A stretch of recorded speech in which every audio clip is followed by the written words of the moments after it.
আসসালামু আলাইকুম ভাইয়ারা। আজকে কিছু কথা বলবো, কথাটা মনোযোগ সহকারে শুনবেন।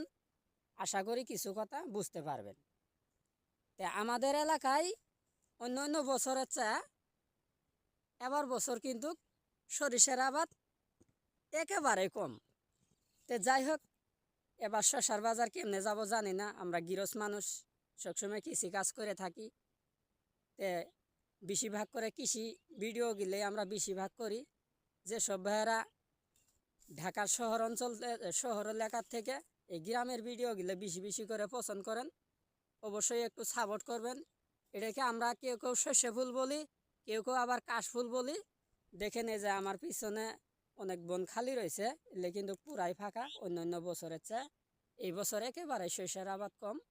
যাই হোক, আমার ভিডিওটা একটু দেরিতে ছাড়লাম। যেসব ভাইয়েরা ভিডিওটা দেখবেন অবশ্যই একটু সাপোর্ট করবেন, ভালো থাকবেন, আমার জন্য দোয়া করবেন। ছোট ভাই হিসেবে যদি সামনে এগিয়ে যেতে পারি, ভালো থাকবেন। আসসালামু আলাইকুম।